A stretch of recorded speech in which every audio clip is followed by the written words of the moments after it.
Andhra Pradesh assembly ఎన్నికల ఫలితాలపై సర్వత్రా ఉత్కంఠ నెలకొంది. ఎగ్జిట్ పోల్స్ కూడా మిశ్రమంగా ఉండడంతో టెన్షన్ పెరుగుతోంది. ఈ క్రమంలో తరచూ వార్తల్లో ఉండే ప్రముఖ జ్యోతిష్కుడు వేణుస్వామి కీలక వ్యాఖ్యలు చేశారు. ఎవరేం చెప్పినా తాను చెప్పిందే జరుగుతుందంటున్నారు. ఏపీ అసెంబ్లీ ఎన్నికలపై దేశమంతా ఆసక్తిగా ఎదురు చూస్తోంది. అధికార పార్టీ ఓవైపు, తెలుగుదేశం, జనసేన, బీజేపీ మరోవైపు కూటమిగా ఎన్నికల్ని ఎదుర్కొన్నాయి. అధికార పార్టీని గద్దెదింపేందుకు కూటమి పార్టీలు అన్ని యత్నాలు చేశాయి. అటు పోలింగ్ కూడా భారీగా నమోదైంది. జూన్ 1 సాయంత్రం విడుదలైన ఎగ్జిట్ పోల్స్ ఫలితాలు మాత్రం అందరి టెన్షన్ మరింతగా పెంచాయి. కొన్ని సంస్థలు అధికార వైఎస్ఆర్ కాంగ్రెస్ పార్టీ విజయం సాధిస్తుందంటే మరికొన్ని సంస్థలు కూటమిదే అధికారం అంటున్నాయి.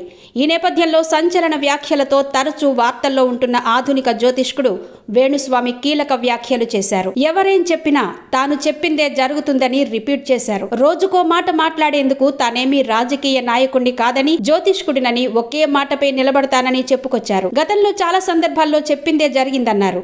ఏ ఎగ్జిట్ పోల్ ఏం చెప్పినా ఏపీలో ఈసారి అధికారంలోకి వచ్చేది మరోసారి జగనే అని వేణుస్వామి స్పష్టం చేశారు. జాతకం ప్రకారం వైఎస్ జగన్ది ఆరుద్ర నక్షత్రమని, 2023 నుంచి అష్టమ శని ప్రారంభమై మరో 2 ఏళ్లుంటుందన్నారు. ప్రస్తుతం ఈ అష్టమ శని మంచి స్థితిలో ఉన్నందున మరోసారి ముఖ్యమంత్రి యోగం వైఎస్ జగన్కు ఖచ్చితంగా ఉందన్నారు. ఇప్పుడే కాదు, 2029 ఎన్నికల్లో సైతం జగనే ముఖ్యమంత్రి అని మరోసారి జోస్యం చెప్పారు.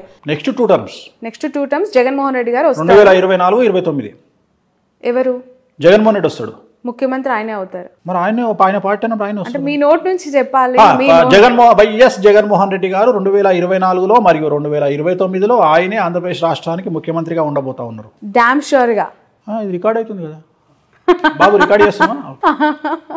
ఇటీవల జరిగిన ఐపీఎల్ 2024 టైటిల్ను సన్ రైజర్స్ హైదరాబాద్ జట్టు గెలిచి తీరుతుందని బల్లగుద్ది చెప్పిన జోస్యంలానే ఇది కూడా ఉంటుందా అని ట్రోలింగ్ ప్రారంభించేశారు మరికొందరు. ఇదిలా ఉంటే దేశంలో, రాష్ట్రంలో రేపు ఏ పార్టీలు విజయం సాధిస్తాయో ఖచ్చితంగా చెప్పిన జ్యోతిష్యులకి సన్మానం చేసి 10 లక్షలు నగదు ఇస్తామని భారత నాస్తిక సమాజం అధ్యక్షులు సాంబయ్య ప్రకటించారు. లేదు అంటే జ్యోతిషం తప్పని ఒప్పుకోవాలని ఆయన సవాల్ విసిరారు. సాంబయ్య ప్రకటనపై జ్యోతిష్యులు మండిపడుతున్నారు.